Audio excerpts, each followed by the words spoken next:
There is a song you have been singing in church for years that was never meant to reach heaven. Let me say that again. There is a worship song, one you know by heart, one that makes you feel close to God, that was designed in the kingdom of darkness to keep your financial breakthrough locked in the second heaven while you sing yourself into spiritual exhaustion. My name is Kwame. For 15 years, I operated as a regional coordinator for Marine and Air Covens across West Africa. My assignment was simple. Monitor the worship services of believers, especially those crying out for financial supply, and ensure that the songs they sang never activated the legal codes that would release what heaven had already approved. You want to know why your business has not moved forward? You want to know why the same financial struggles keep circling back year after year? Even though you pray, even though you fast, even though you give, you have asked God 1,000 times, "What am I doing wrong?" I will tell you exactly what you are doing wrong. You are singing worship songs like a concept, but in the realm of the spirit, worship is not entertainment. Worship is a legal instrument, and there are 4 specific songs, 4 ancient hymns that when sung with the correct biblical activation code commands supernatural financial supply that no demon, no marine agent, no ancestral curse can block. Stay with me. This truth may change your financial destiny forever. One more thing before we begin. I have an urgent announcement at the end of this video that concerns you and a dream you have had. If you have ever woken up confused about what you saw at night, you cannot afford to miss what I am about to reveal at the closing. Please, I am begging you. Now, let me tell you who I am. I was born into a bloodline covenant in Kumasi, Ghana. My grandmother was a high priestess in a fetish shrine that serviced 14 villages across the Ashanti region. At age 9, I was initiated through a blood ritual that gave me the ability to see into the second heaven, the realm where angels and demons contest over human prayers, human wealth, human destinies. By age 23, I had been promoted to monitor worship services across Ghana and Nigeria. We had agents embedded in churches, not as members, but as spiritual trackers. Our job was to study which songs believers sang, how they sang them, when they sang them, and whether those songs carried legal authority or just emotional noise. I was assigned specifically to financial warfare. We studied believers who are crying out for breakthrough. Business owners, traders, professionals, mothers trying to feed their families. And we discovered something that became our greatest weapon against them. Most believers sing worship as if it is therapy. But in the kingdom of darkness, we understood what the church has forgotten. Worship is warfare, and certain songs, when sung correctly, carry legal decrees that strip us of every assignment we have been given. There are 4 worship songs that function as legal instruments for supernatural financial supply. Not 10, not 50, 4. These songs were written by believers who understood covenant, who understood that every word sung in the name of Jesus, Christ, carries the weight of heaven's courtroom. I am going to expose all 4. I will show you the biblical activation code for each one, the case studies of believers we blocked, and the exact mechanism we used to jam their financial breakthrough. The 3rd song will shock you. It was the one we feared most. Your worship is not entertainment. It is a legal weapon. The 1st song is what a mighty God we serve. You have sung it 1,000 times in crusades, in prayer meetings, in midnight vigils. You clap your hands, you lift your voice, you feel the presence of God. But I need you to understand something. Feeling the presence of God and activating the legal authority of God are not the same thing. The biblical anchor for this song is Psalm 50:23. Whoever offers praise glorifies me, and to him who orders his conduct aright, I will show him the salvation of God. That word orders is the key. It is not about volume. It is not about emotion. It is about legal arrangement. When you sing "What a Mighty God We Serve," you are making a public declaration that transfers glory from yourself to God. And according to Psalm 50:23, when you transfer glory correctly, God becomes your debtor. He must show you his salvation, which includes financial deliverance, provision, supernatural supply. But here's what we did in the kingdom of darkness. We monitored how believers sang this song. If they sang it casually, if they sang it as background music, if they sang it without understanding that they were making God their covenant data, we jammed a legal transaction. The song went up. The emotion was real, but the covenant was never activated. Let me give you a case study. There was a woman in Kumasi, a seamstress, praying for financial breakthrough for 7 years. Every Sunday she sang, "What a mighty God we serve," with tears running down her face, beautiful voice, sincere heart. But she never understood that the song was a legal offering of praise that required her to order her conduct aright. Her conduct was not ordered. She was hiding bitterness toward a customer who owed her money. She sang praise to God on Sunday, but cursed the woman in her heart on Monday. Psalm 50:23 requires both praise and ordered conduct. She gave one but not the other. For 7 years, we blocked her breakthrough because the covenant was incomplete. Now, let me show you the other side. There was a man in Beninchi, Thai, a driver crying out for a better job. We were assigned to monitor him. One Wednesday night, he attended a prayer meeting. When the congregation began to sing, "What a mighty God we serve," he stopped clapping. He closed his eyes, and before he sang one word, he whispered Psalm 5023 aloud. Then he sang the song, not as entertainment, but as a legal sacrifice of praise. We received an immediate alert in the second heaven. His praise had been accepted as a covenant offering. Within 3 days, we were pulled off his case. Within 2 weeks, he was offered a job with a salary triple what he had been earning. The difference was not his voice. The difference was that he understood the legal mechanics of worship. The second song is "I Will Enter His Gates with Thanksgiving." This song is different. It is not just a declaration. It is a physical and spiritual entry protocol. And most believers have no idea that when they sing this song, they are supposed to be activating a gateway that hell has spent centuries trying to keep closed over their finances. The biblical anchor is Psalm 1014. Enter into his gates with thanksgiving and into his courts with praise. Be thankful to him and bless his name. Look at that word, enter. It is a command, not a suggestion. It is an action, not a feeling. When you sing this song, you are not describing what you hope to do one day.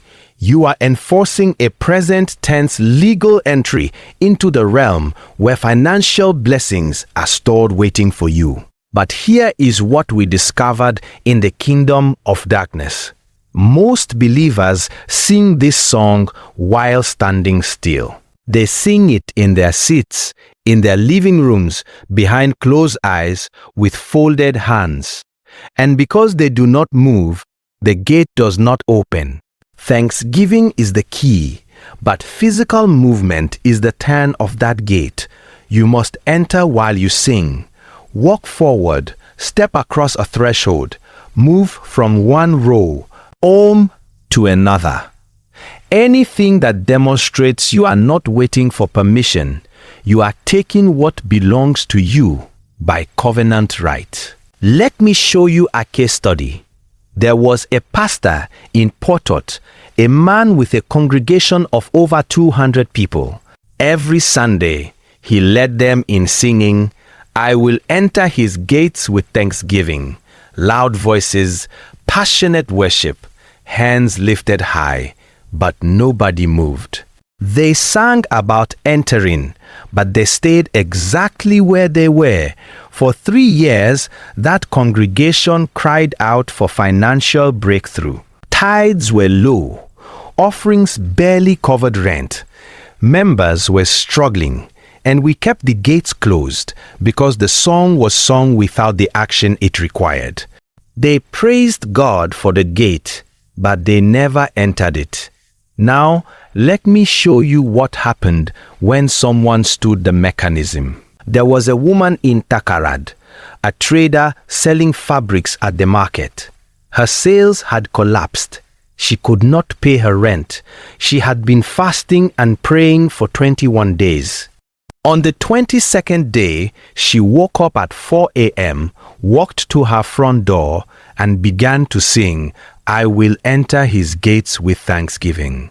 But she did not sing it standing in one place. She opened her door, stepped outside, and walked forward with every line of the song, thanksgiving in her mouth, movement in her body. Psalm 100 verse 4 whispered before the first note. We had been monitoring her case for months, tracking even her menstrual cycle to reinforce the financial blockage at her weakest moments. But the moment she combined the song with physical entry, the gate opened and we lost jurisdiction. Her first customer that morning bought fabric worth 6 times her usual daily sales. By the end of the week, her breakthrough had fully manifested. Your worship is not entertainment. It is a legal weapon. The third song is God of Abraham, Isaac, and Jacob. This is the song we feared most. Let me tell you why. Our worship song calls on the name of Jesus Christ, the name of the Father, the Holy Spirit, and yes, those names carry authority. But this song does something different. This song does not just call on God. It calls on God by His covenant bloodline identity. And when you sing this song correctly, you are not making a general prayer request. You are invoking an ancestral legal reversal that reaches back through your entire family line. The biblical anchor is Exodus 3:15.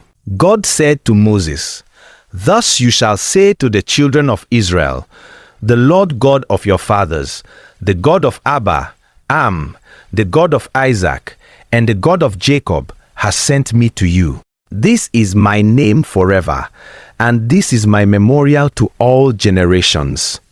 Look at that phrase, to all generations. That means every covenant God made with Abraham, Isaac, and Jacob is still active. It is still legally binding. And when you sing this song, you are not just worshiping. You are summoning the God who made financial promises to your spiritual ancestors. And you are demanding that those promises be executed in your life right now. But here is what most believers miss. You cannot sing this song generically. You must sing it with your bloodline attached. You must declare your name, your family name, and then invoke God's covenant name over your lineage. Because if Abraham, Isaac, and Jacob represent a spiritual bloodline of blessing, then you must position yourself inside that bloodline before the song carries legal weight. Let me give you a case study. There was a businessman in Enugu running a logistics company that was barely surviving. He sang God of Abraham, Isaac, and Jacob every Sunday in church. Good man, faithful man, sincere worship. But he sang it like everyone else as a congregational hymn with no personal legal claim. For 2 years, his business stayed stagnant, and we kept it that way because his worship had no bill. Woodline authority. He was singing about someone else's covenant, not enforcing his own. Now, let me show you what happened when the song was sung correctly. There was a young woman in Cape Coast, a university graduate, who could not find work for 14 months. We had assigned 3 marine agents to her finances, spirits operating underwater covenants designed to dry up every opportunity before it reached her. One night, she sang God of Abraham, Isaac, and Jacob. But before she began, she declared her full name aloud and said, "The God of Abraham, Isaac, and Jacob, I am a daughter in this bloodline covenant. Every promise you made to them, I am calling due over my life right now." Exodus 3:15. Then she sang, "Something shifted in the second heaven that we could not control." The song became a legal summons. Within 9 days, all 3 marine agents assigned to her case were recalled. We could not stay. The covenant she invoked was older, deeper, and more binding than any assignment we had been given. She received a job offer on the 10th day. The 4th song is, "Oh, How I Love Jesus." This is the song that carries fire. Let me explain something about the kingdom of darkness. We operate on contracts. Every financial blockage you are experiencing right now is not random. It is not bad luck. It is a contract that was signed somewhere by someone at some point. Maybe your grandfather signed it at a shrine. Maybe your mother made a vow she did not keep. Maybe you yourself made an agreement with Ammon without realizing it when you loved money more than you loved Jesus Christ. And until that contract is broken, your financial breakthrough will remain locked. The biblical anchor for this song is 1 John 4:19. We love him because he first loved us. That phrase, "he first loved us," establishes legal priority. Before you loved money, before you loved security, before you loved comfort, Jesus, Christ loved you first. And wherever you have allowed anything, especially mammon, to take first place in your heart, you have violated the covenant order. You have given jurisdiction to a spirit that now has legal authority to block your supply. But this song, when sung correctly, reverses that jurisdiction. When you sing, "Oh, how I love Jesus," you are making a public declaration that reorders your love priorities. You are saying, "I renounce every contract where I loved provision more than the provider. I renounce every agreement where I trusted money more than I trusted God. And I am re-establishing Jesus Christ as first in my affections, which breaks every legal claim a man has over my finances." Let me give you a case study. There was a mother in U, a widow raising 3 children struggling to pay school fees. She sang, "Oh, how I love Jesus," every Sunday with tears in her eyes. She meant it. Her love was real, but it was emotional love, not legal love. She loved Jesus when she felt his presence, but the moment money got tight, fear took over and mammon became her functional god. We kept her locked in poverty for 4 years because her worship was sentimental, not covenantal. Now, let me show you what happened when the song became a weapon. There was a trader in Hall, a woman selling provisions at the market. She had debts she could not pay. Her creditors were chasing her. Some of them had gone to witchcraft shrines to place spiritual locks on her finances. One of those shrines was across the border in Togo, and we received reports that a powerful altar had been raised specifically to keep her in perpetual debt. One Friday night, she took the ledger where she had written all her debts.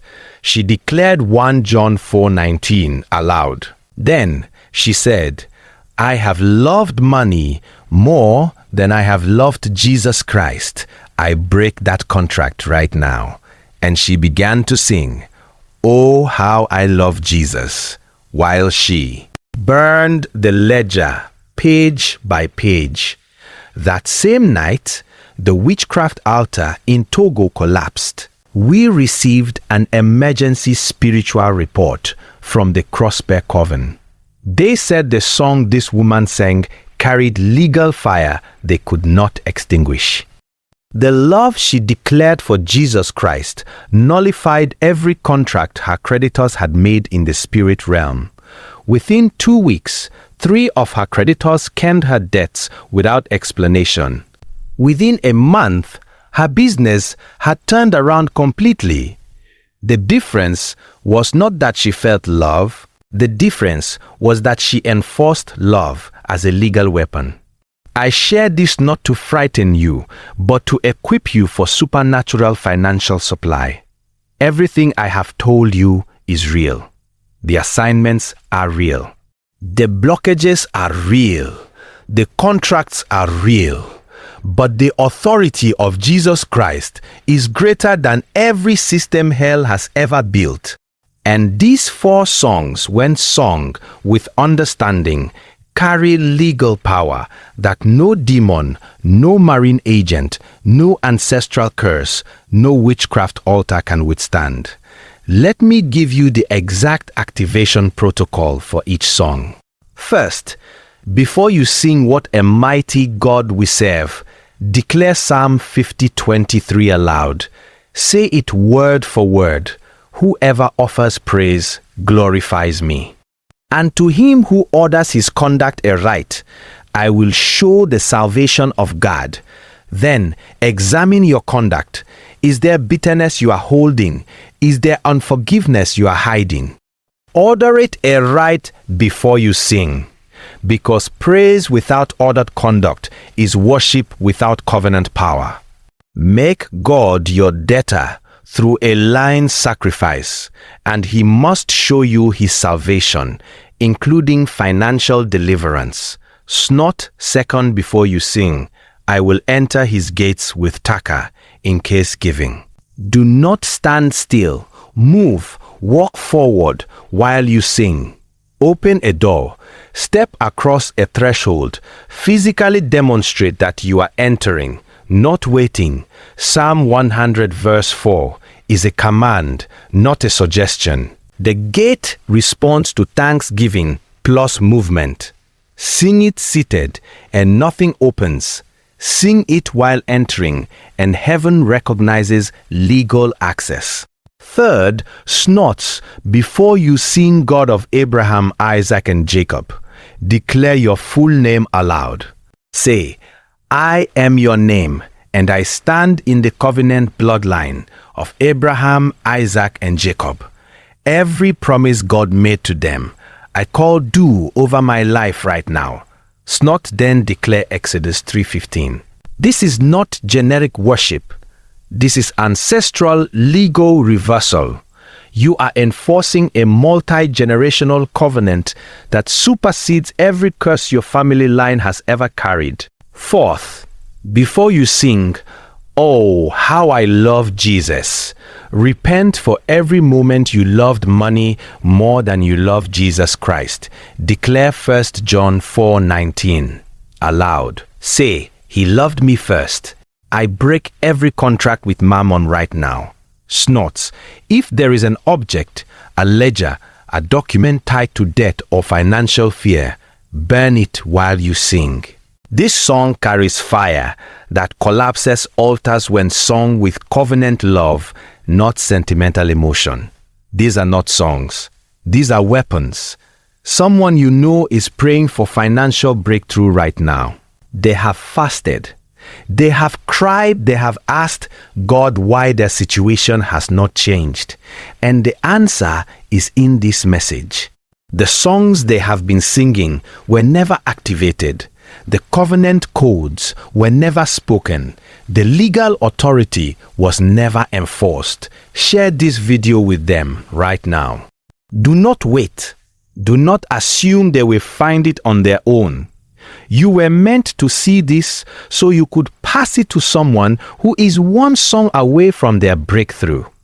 And if you are that person, if you have been singing these songs for years without understanding, tonight is your turning point. Before you go to sleep, sing one of these 4 songs with the biblical activation I just gave you. Speak the scripture first, order your conduct, move your body, declare your bloodline, repent of mammon, then sing. Comment supply below if you are applying this tonight. I need to know this message reached you. This is exposed by an insider where hidden spiritual realities are revealed for your freedom in Jesus Christ. Your worship was never meant to be entertainment. It is a legal weapon. Now go and use it. Before I close, let me tell you something that may be the reason you were led to this video today. You have had a dream, maybe last night, maybe last week, maybe years ago, and you have never forgotten it. You wake up and it is still there replaying in your mind. You have asked pastors, you have asked friends, you have searched online, but deep down, you know you have not received the full answer. For 17 years in the kingdom of darkness, I was trained to infiltrate the dreams of believers. I know how demons deliver messages through dreams. I know how God warns his people through dreams. I know the difference between a spiritual attack, a divine instruction, and a demonic manipulation. And because so many of you have been sending me your dreams, asking me to interpret them, I have created a completely separate channel dedicated only to this. It is called Dream Vict. Not dream entertainment, not dream speculation, dream verdict, where every dream is judged by biblical principles, by scripture, by the Spirit of God. This is not a side project. This is a full ministry. Every week, I will be releasing detailed dream interpretations, teaching you how to discern what you see at night, showing you the biblical codes that unlock what God is saying or what hell is planning. But here is what you need to understand. There are dreams you had that are time sensitive. There are warnings you received in your sleep that have an expiration date.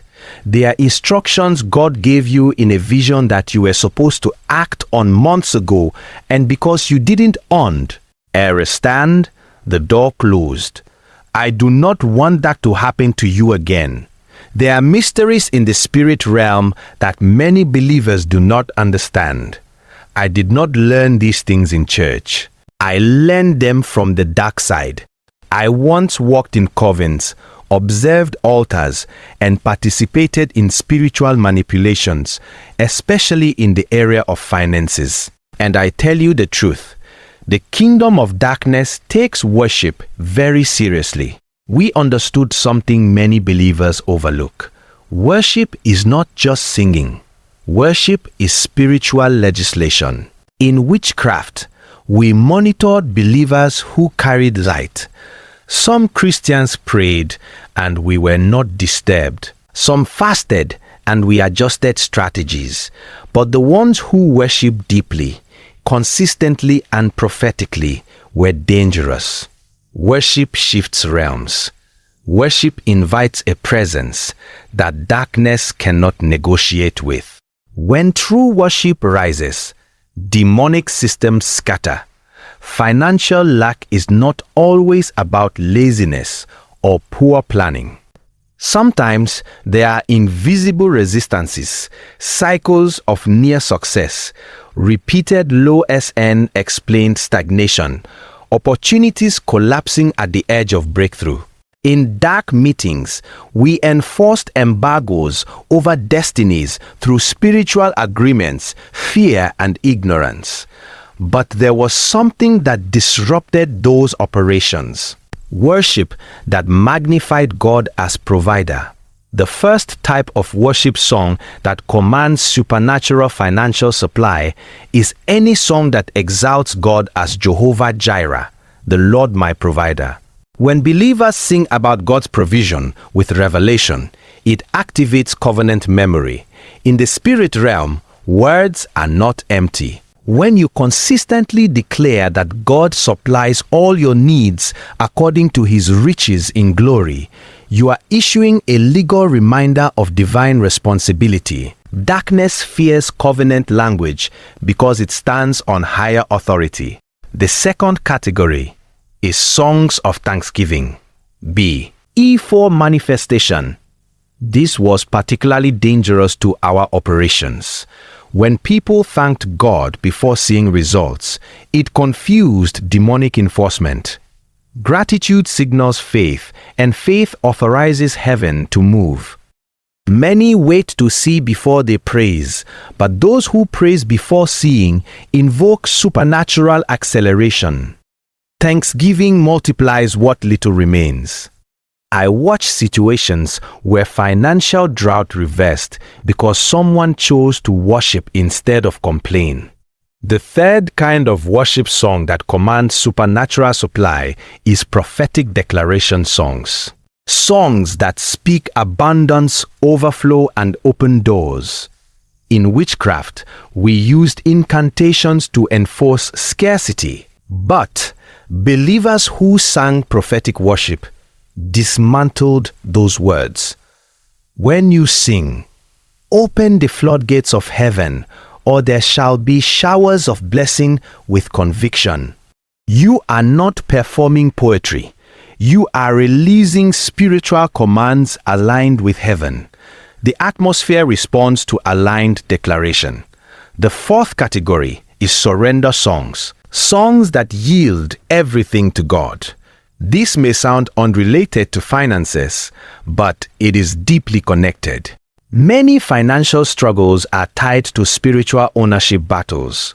When someone truly surrenders to God's will, divine backing increases. In the spirit realm, authority follows submission. When believers sing, I give myself away, and truly mean it, heaven entrusts them with resources because their heart posture changes. Provision flows where purpose is aligned. But hear this clearly, worship songs are not magical formulas. In witchcraft, rituals operate by strict spiritual laws. In the kingdom of God, worship operates by covenant relationship. It is not the melody that moves heaven. It is the faith, purity, and understanding behind it. Some sing powerful lyrics, but live in compromise, and nothing shifts. Others whisper simple songs with tears and obedience and systems. Collapse in their favor. I remember nights when we attempted to project financial hardship over certain individuals. Debts would increase. Contracts would fail.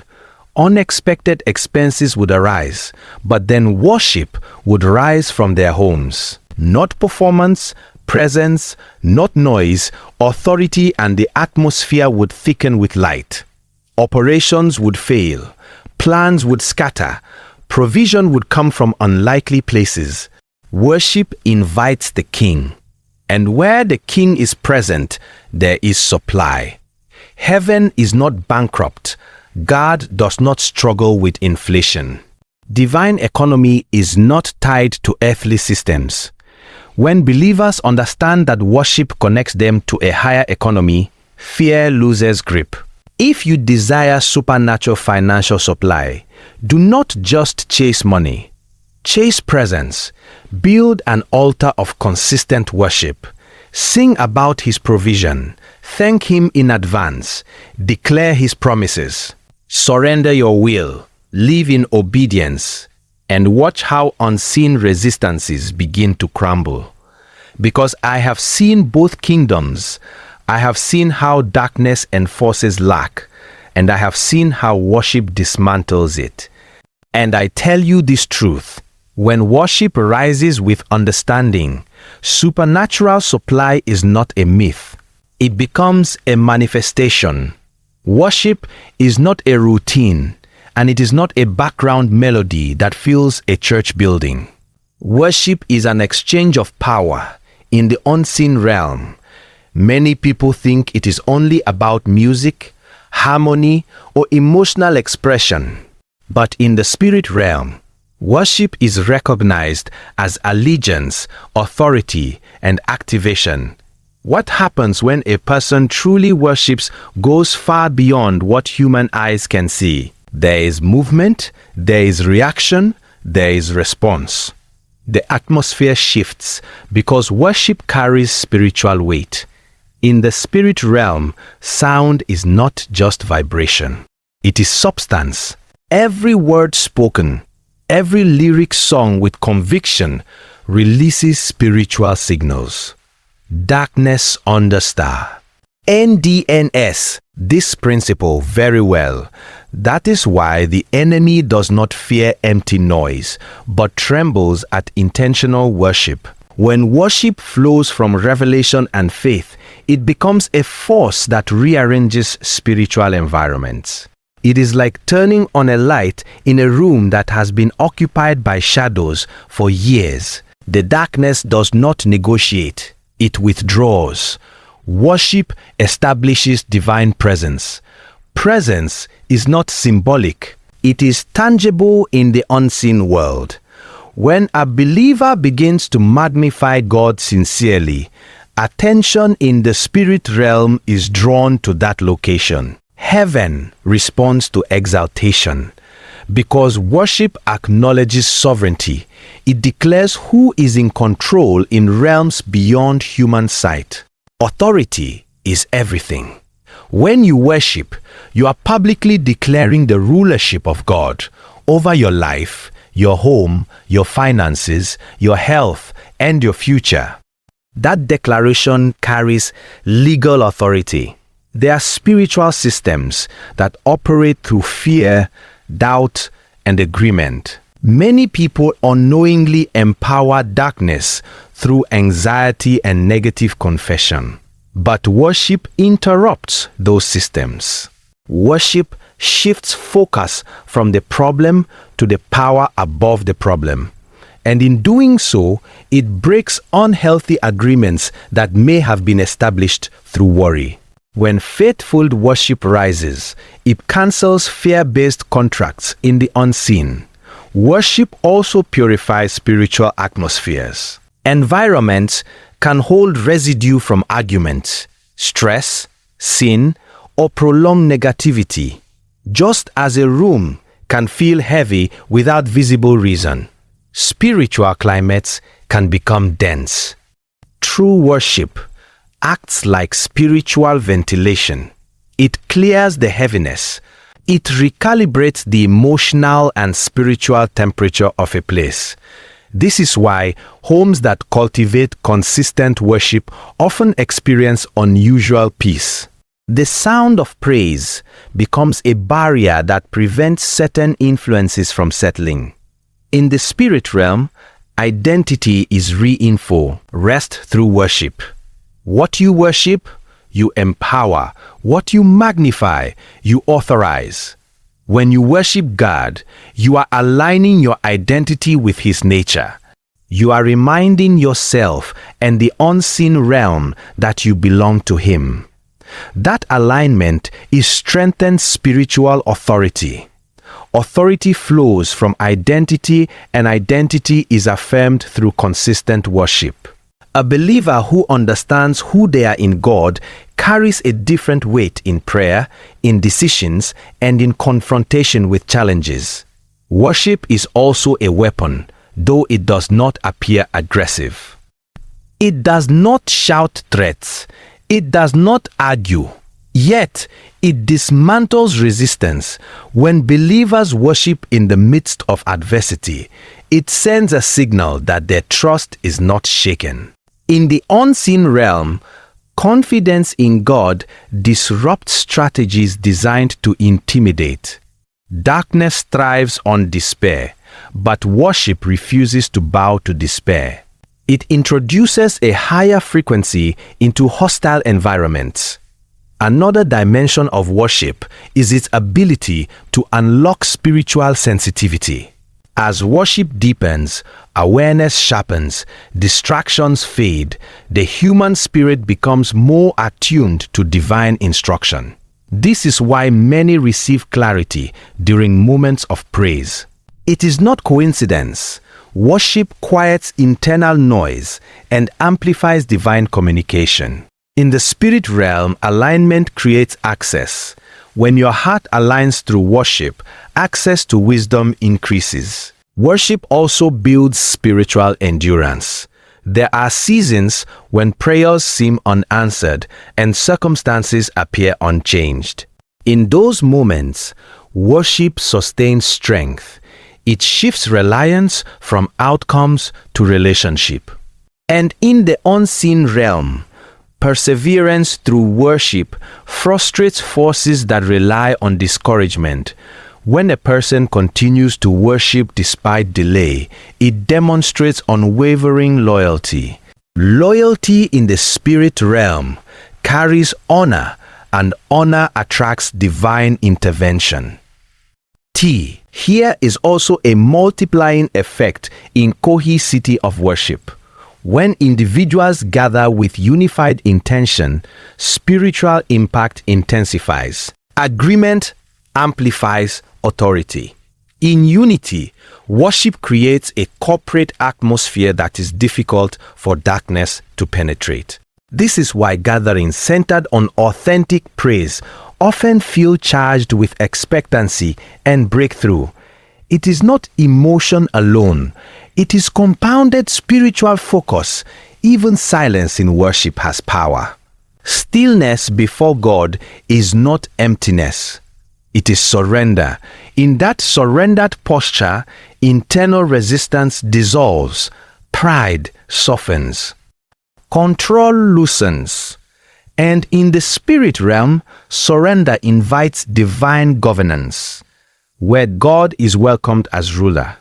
Disorder begins to reorganize. Chaos cannot dominate.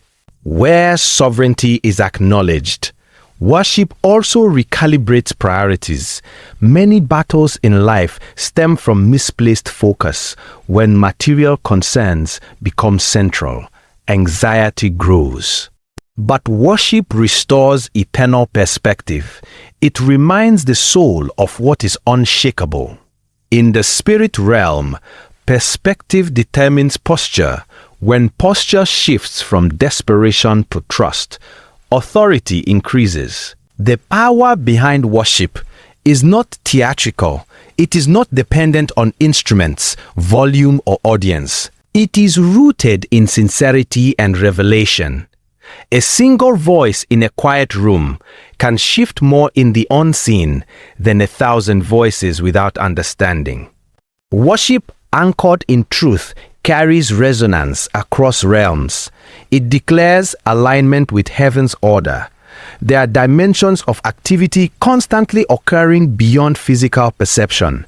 Strategies are formed. Influences attempt entry. Opportunities are shaped. Worship engages those dimensions. It asserts divine rulership over them. It invites interventio and where needed, and fortifies boundaries where necessary. The unseen realm is not passive, and worship ensures that heaven's influence remains active within I. When worship becomes a lifestyle rather than an event, its effects accumulate. Spiritual strength deepens, discernment sharpens, peace stabilizes, resistance weakens. The atmosphere around a consistent worshiper changes over time.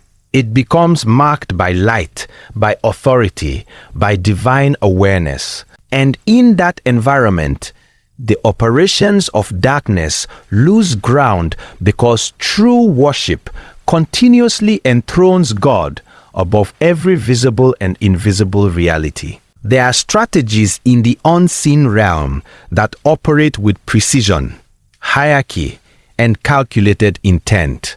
Darkness is not random. It studies patterns, monitors weaknesses, and exploits agreement.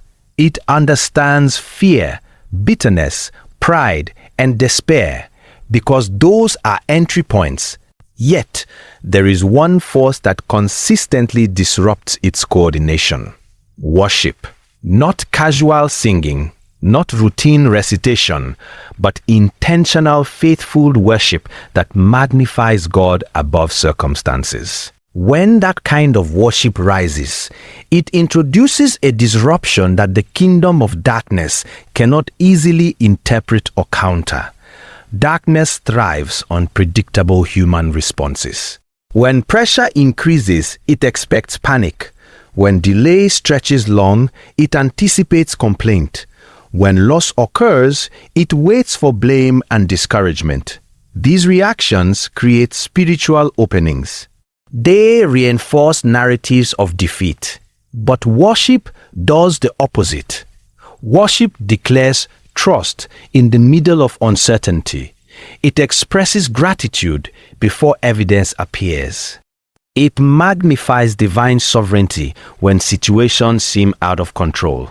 The SES response contradicts the expectations of darkness, and that contradiction creates confusion in its operations. Confusion in the spirit realm is not disorder in heaven. It is disruption in hostile strategy. When believers worship during adversity, they refuse to validate the narrative of defeat. Darkness relies on agreement to strengthen its influence. Agree. Meant gives permission, but worship withdraws that permission. It shifts focus from the visible problem to the invisible authority of God. And when focus shifts, alignment shifts. When alignment shifts, authority shifts. Suddenly, what was meant to weaken begins to strengthen. Worship also redirects emotional energy. Emotions are powerful conduits in the unseen realm. Fear fuels oppression. Anger sustains division. Hopelessness deepens stagnation. But worship transforms emotional energy into spiritual strength. It channels sorrow into surrender, anxiety into trust, and frustration into praise. This transformation interrupts cycles that darkness attempts to perpetuate. When expected emotional responses do not manifest, enforcement mechanisms lose traction. There is also a legal dimension to worship. In spiritual matters, authority is recognized through acknowledgement. When believers worship God, they are publicly affirming His dominion over every area of life. This affirmation reinforces covenant alignment. Darkness cannot override legitimate authority. It can only manipulate where there is ignorance or compromise. Worship strengthens awareness of divine rulership, making manipulation more difficult. It re-establishes spiritual boundaries that may have been weakened by distraction or neglect. Another reason worship CNF infuses the kingdom of darkness is because it invites divine presence. Presence changes outcomes in environments saturated with sincere praise. There is heightened spiritual activity from heaven. Light increases. Clarity sharpens. Peace stabilizes. Darkness cannot function efficiently where light dominates. Its strategies depend on concealment and subtle influence. Worship exposes what was hidden. It illuminates motives, reveals deceptions, and weakens covert operations. Darkness also depends on isolation. It seeks to separate individuals from hope, from immunity, from truth. Isolation magnifies vulnerability, but worship reconnects the soul to source. It restores awareness of belonging and purpose. When a person worships, they are not alone. They are engaging with divine reality. That engagement strengthens resilience. Resilience frustrates attempts to wear down the spirit through prolonged pressure. There is something particularly disruptive about worship that flows from suffering. When someone who has endured betrayal, loss, or hardship still chooses to lift their voice in praise, it sends a signal that cannot be easily neutralized. Pain was meant to silence them. Disappointment was meant to harden them. Yet worship emerges instead. This response defies calculation. It demonstrates a depth of trust that transcends circumstance. In the unseen realm, such trust carries weight. Worship also shifts atmospheres internally before it shifts them externally. Darkness often targets the mind with relentless narratives, accusation, doubt, condemnation. Worship interrupts those narratives. It replaces accusation with assurance, doubt with declaration, condemnation with identity. As the internal atmosphere changes, external influence weakens. The battlefield of the mind becomes fortified. Fortification complicates infiltration. Collective worship intensifies this effect. When individuals unite in agreement, confusion multiplies within hostile systems. Unity amplifies authority. A single voice carries influence, but many voices aligned in faith create a spiritual surge. Darkness anticipates division and discord because they are easier to manipulate. But unified worship forms a barrier that resists fragmentation. It reinforces shared belief and shared expectation. Worship is also unpredictable in its timing. It can erupt in moments when pressure is highest. It can rise quietly in private spaces. It can flow through whispered gratitude or exuberant celebration. This unpredictability makes it difficult to suppress. Darkness prefers control and forecast. Worship refuses to be scheduled according to fear. It emerges from conviction, not convenience. There is a humility embedded in true worship that further disrupts hostile intention. Pride is a common leverage point. When pride governs, offense is easily triggered, but worship softens pride. It acknowledges dependence. It exalts God rather than self. In doing so, it removes one of the most accessible entry points for manipulation. A humble heart fortified by worship is less reactive, less combustible, less so skeptical. Worship also carries memory.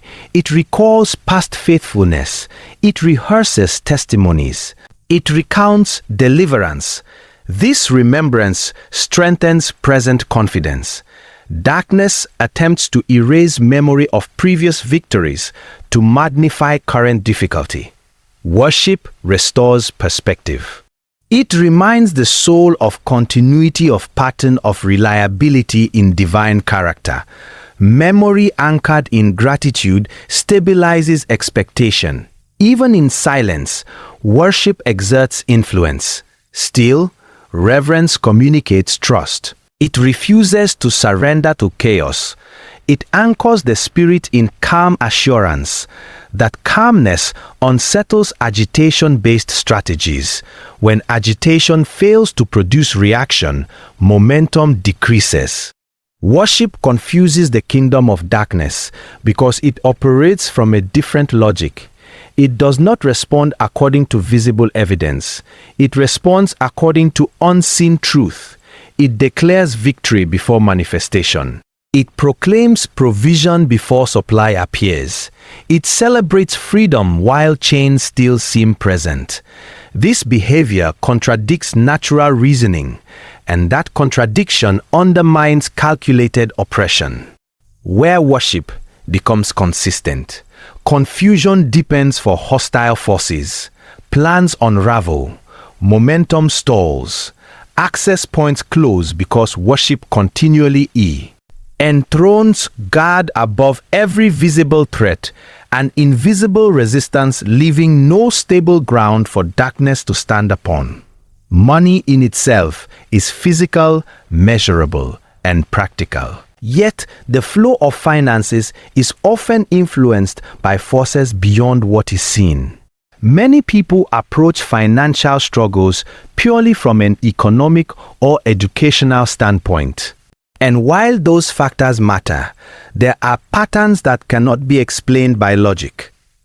There are individuals who are skilled, hardworking, disciplined, and consistent. Yet they experience repeated cycles of near success, followed by sudden collapse. Opportunities appear promising and then dissolve without warning. Contracts almost close, but fail at the last moment. Income increases briefly, but is consumed by unexpected emergencies. When such patterns persist, despite wisdom and effort, it is worth considering that financial blockages can sometimes have spiritual roots. In the unseen realm, patterns are significant. Repetition indicates reinforcement. Just as blessings can follow generational lines, struggles can also repeat across family histories.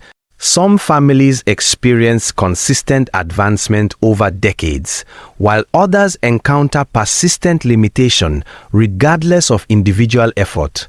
This does not automatically mean wrongdoing or personal failure. Rather, it suggests that invisible influences may be shaping visible outcomes.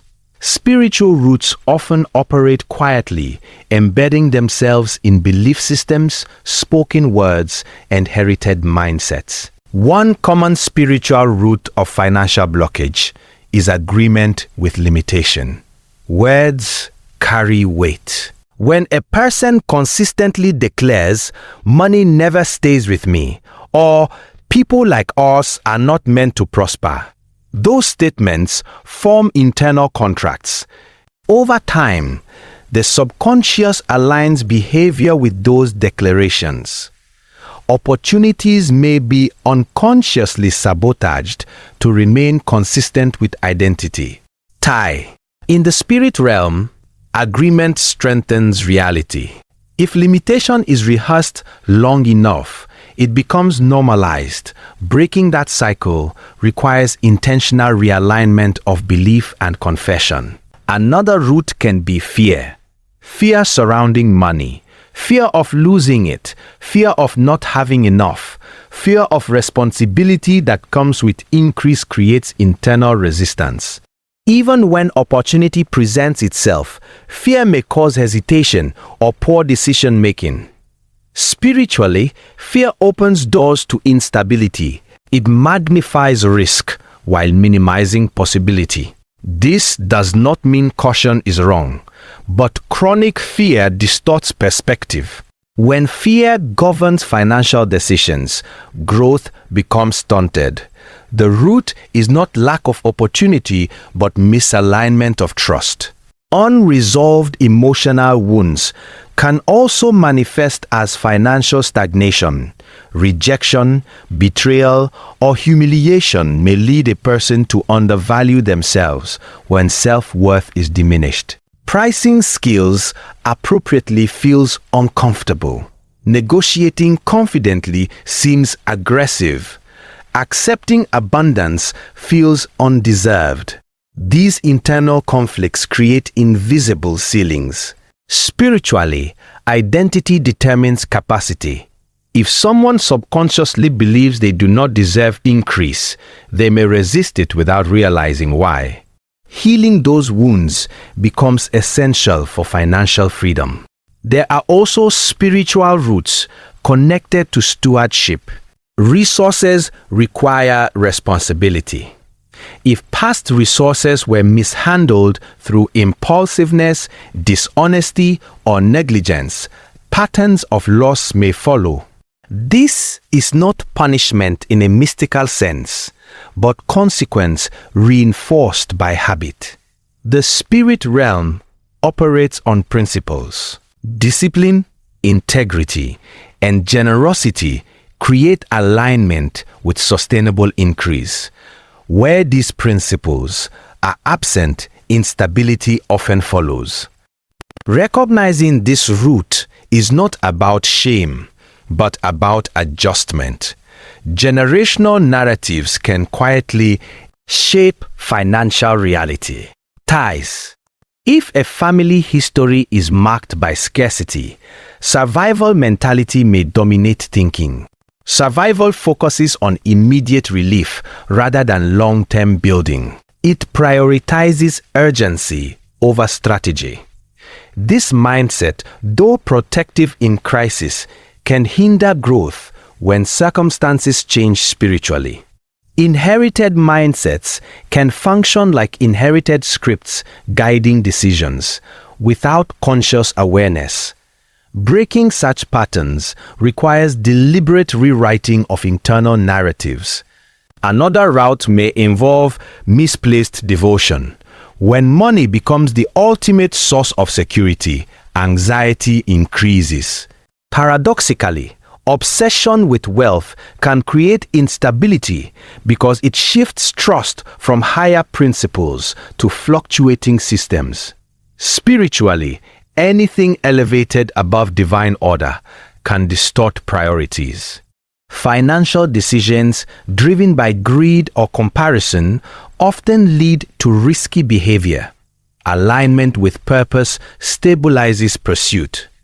When resources are sought as tools rather than identity markers, flow becomes healthier. Bitterness and unforgiveness can also impact financial movement. Holding resentment consumes mental and emotional energy. It narrows focus and distorts judgment. Spiritually, unresolved bitterness creates heaviness that affects creativity and discernment.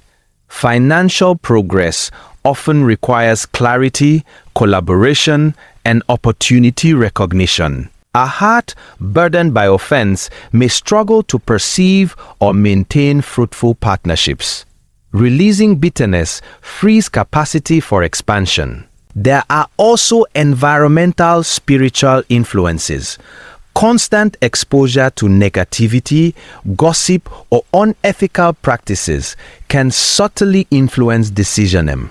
Atmospheres matter just as positivity can inspire. Innovation. Toxic environments can foster poor choices. Being intentional about surroundings mentally, emotionally, and socially protects financial trajectory. The unseen realm responds to environments cultivated consistently. Financial blockages may also stem from misalignment with purpose.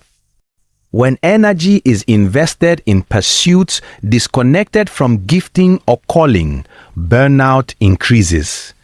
Income may come briefly but lack sustainability. Purpose generates passion, and passion fuels perseverance. Spiritually, alignment with purpose creates momentum. When efforts resonate with deeper design, doors often open more naturally.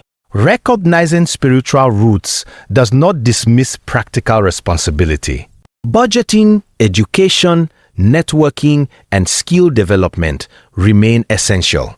However, addressing only external strategies while ignoring internal alignment can limit results. Financial freedom involves both wisdom and wholeness. It requires examining beliefs, healing wounds, correcting habits, and renewing perspective. Breaking spiritual financial blockages begins with awareness. Accordness exposes patterns. Exposure weakens reinforcement. Intentional gratitude shifts focus from scarcity to possibility. Speaking life instead of limitation reshapes internal contracts. Practicing integrity builds stability. Generosity disrupts fear-based holding. Seeking clarity restores direction. Surrounding oneself with uplifting influence strengthens resilience. Financial flow is not solely about currency. It reflects alignment. When beliefs, habits, emotions, and purpose harmonize, movement increases. Where conflict persists internally, stagnation often follows externally. Addressing spiritual roots is no mystical escapism, but deep personal work. It involves examining what has been accepted as normal and challenging, whether it aligns with truth. Invisible influences shape visible outcomes more often than realized. Cycles can be interrupted, narratives can be rewritten, mindsets can be renewed. When internal alignment shifts, external circumstances gradually respond. Financial freedom B.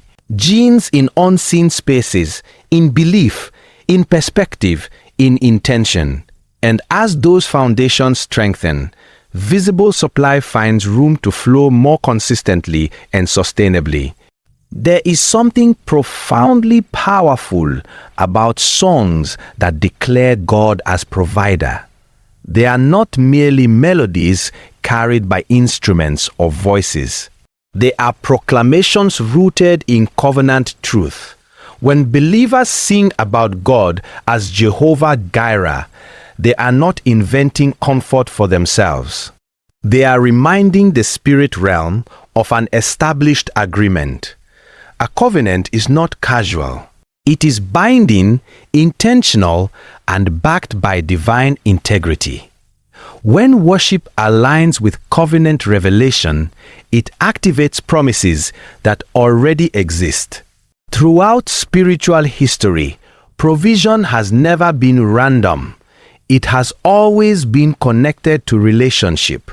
God's provision flows from who He is, not merely from what we need. When a worshiper sings, "You are my provider," it affirms identity before it requests supply. Identity shapes expectation. If God is truly recognized as source, then lack loses its authority to intimidate. Songs that focus on divine provision shift the heart from anxiety to assurance. That shift alone alters spiritual posture. Covenant promises operate on recognition. What is promised must be remembered to be experienced. Many live beneath what has already been guaranteed because they forget what belongs to them. Worship songs that declare God's faithfulness act as reminders. They rehearse truth repeatedly until it settles deep within the soul. Repetition in faith strengthens belief, and belief aligns the heart with expectation. In the unseen realm, expectation becomes an invitation. When believers sing about God supplying all their needs according to His riches, they are not quoting empty phrases. They are reinforcing alignment with a higher economy. Earthly systems fluctuate. Markets rise and fall. Employment shifts. Resources seem uncertain, but covenant provision is anchored in divine abundance. Songs that magnify this reality detach the mind from panic-driven thinking. They re-anchor the spirit in stability, and stability strengthens discernment. Fear often blocks provision more effectively than scarcity does. Fear narrows thinking. It causes people to grasp tightly, to hoard, to withhold generosity. Songs declaring God as provider dismantle fear by emphasizing sufficiency. When sufficiency becomes the focus, fear weakens. In the spirit realm, fear creates constriction, but trust expands capacity. Worship rooted in trust widens internal space for increase. These songs also reshape perspective about ownership. When God is acknowledged as provider, it becomes clear that resources originate from Him. This understanding changes how finances are handled. Stewardship replaces anxiety. Gratitude replaces entitlement. Generosity replaces insecurity. Covenant promises are not activated through demand, but through alignment. Songs that honor God as source encourage that alignment. There is a difference between asking for provision and declaring provision. Asking expresses need. Declaring expresses confidence. Both have their place, but songs of declaration carry a unique authority. They speak from covenant identity rather than desperation. They proclaim that provision is consistent with God's character. In the unseen realm, confidence in divine character carries weight. It reflects relationship rather than transaction. Songs that focus on God's provision also strengthen endurance during delay. Not every promise manifests immediately. There are seasons of testing, growth, and preparation. In those moments, discouragement can quietly undermine faith. But singing about God's past faithfulness restores courage. It reminds the heart that delay is not denial. Covenant promises unfold in appointed timing. Worship sustains hope during waiting. Another dimension of these songs is gratitude. Before evidence appears, thanksgiving is a powerful expression of faith. When believers thank God for provision they have not yet seen, they demonstrate trust in His reliability. This posture activates spiritual momentum. Gratitude acknowledges receipt before physical confirmation. In covenant relationship, such trust honors the provider. Songs that declare God as provider also dismantle comparison. Comparison breeds dissatisfaction and envy. It shifts focus from divine sufficiency to human measurement. But when worship centers on God's personal faithfulness, attention returns to individual relationship. Covenant provision is not competitive, it is relational. What God provides is tailored to purpose. Worship restores that understanding. The language within these songs matters. Words shape internal landscapes. When lyrics emphasize abundance, overflow, and divine care, they reshape mental narratives formed by scarcity. Many people unknowingly carry scarcity mindsets shaped by upbringing or past hardship. Singing about God's generosity challenges those narratives. Over time, new beliefs replace old fears. In the spirit realm, renewed belief aligns with new outcomes. Such songs also cultivate humility. Recognizing God as provider prevents pride in seasons of increase. It reminds the heart that success is not self-generated alone. Humility preserves blessing. Pride isolates, but humility sustains. Covenant promises thrive where gratitude remains. Corporate worship amplifies this activation. When a community collectively declares God as provider, agreement strengthens faith. Agreement carries multiplying influence. It creates an atmosphere charged with expectation. In that atmosphere, testimonies often emerge. Testimonies further reinforce belief, creating a cycle of remember, brands, and activation. Singing about divine provision also deepens intimacy. Provision is not merely about material supply. It reflects care, When God provides, He demonstrates attentiveness. Songs that celebrate this care strengthen relational trust. Trust is the foundation of covenant. Without trust, promises feel distant. With trust, promises feel accessible. There is also spiritual warfare embedded in these declarations. Scarcity can be enforced through negative confession and persistent doubt. But when believers consistently proclaim God's sufficiency, they counter narratives of lack. They resist internal accusations that question divine faithfulness. Songs become shields against despair. Ultimately, songs declaring God as provider do more than inspire emotion. They reinforce covenant identity. They align belief with promise. They replace fear with faith. They transform scarcity thinking into sufficiency awareness. They cultivate gratitude, humility, and trust. As these internal shifts solidify, the external experience of provision finds greater room to manifest in tangible, consistent ways, aligned with divine purpose and relational confidence. Gratitude in worship is more than polite acknowledgement. It is a spiritual posture that shifts realities. When a person chooses to thank God, not only for what is visible, but also for what is promised, something profound happens within and around them. Gratitude redirects focus from what is missing to what is present.